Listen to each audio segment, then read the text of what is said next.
Hello बच्चों, let's see this question and here this question says how has foreign trade been integrating markets of different countries explain with example।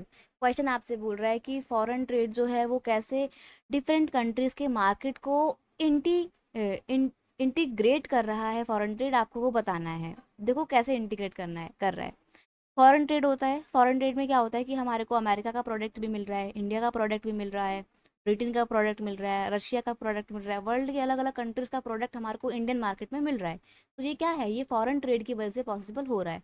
तो इससे अलग अलग देशों के market ही तो इंटीग्रेट हो रहे हैं ना, क्योंकि देखो जब हमारे को इंडिया का सामान, इंडिया में ही चाइना के टॉयज मिल रहे हैं, अमेरिका के टॉयज मिल रहे हैं, ब्रिटेन के टॉयज मिल रहे हैं, तो कहीं ना कहीं हमारा मार्केट उन देशों के मार्केट से जुड़ रहा है ना, उन देशों के प्रोडक्ट से जुड़ रहा है। तो हम देखते हैं कि अलग अलग कंट्री के मार्केट में एक इंटीग्रेशन हो रहा है। और इस सब के पीछे रोल किसका है, फॉरेन ट्रेड का, क्योंकि फॉरेन ट्रेड की वजह से तो सामान आ रहा है उन देशों का इंडिया में ना।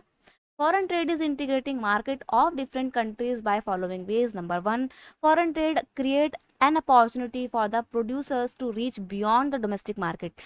Foreign trade की वजह से ना हमारी इंडिया के ही जो स्मॉल प्रोड्यूसर्स हैं, जो डोमेस्टिक कंपनीज हैं, उनको एक अपॉर्चुनिटी मिल रही है कि वो अपना सामान सिर्फ अब डोमेस्टिक लेवल पे ना बेचें, बल्कि नेशनल लेवल पे, सॉरी इंटरनेशनल लेवल पे बेचें। अब इंडिया के प्रोड्यूसर अपना सामान इंडिया में ना बेचकर इंडिया में भी बेचते हैं और अमेरिका, ब्रिटेन जैसे बड़े बड़े देशों में भी जाके बेचते हैं।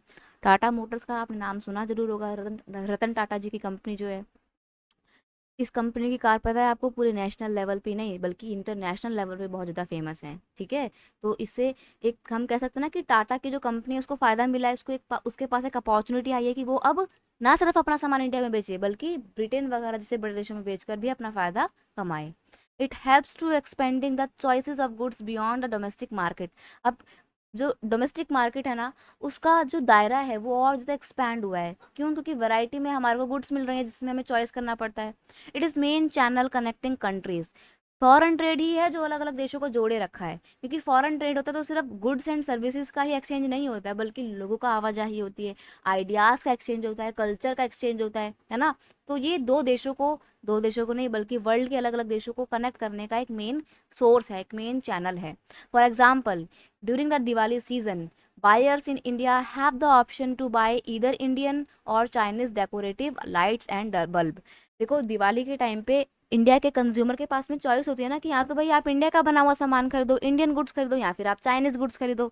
जरूरी नहीं कि सिर्फ इंडियन और चाइनीज हो, और भी ऑप्शन होते हैं, यूके के ले लो, अमेरिका के ले लो, इनकी लाइट्स ले लो। बट मैं आपको एक एग्जांपल दे रही हूँ। तो हमारे पास में तो वाइड नंबर ऑफ चॉइसेस है ना, तो उसकी वजह से क्या हो रहा है, कहीं ना कहीं हमारा इंडिया का मार्केट ना चाइना के मार्केट से जुड़ रहा है, हमारे को चाइना का सामान मिल रहा है। तो ऐसे में क्या हो रहा है, ग्लोबलाइजेशन को और ज़्यादा बल मिल रहा है, और इसके पीछे का मेन कारण है foreign trade. I hope you understood it very well. Best of luck.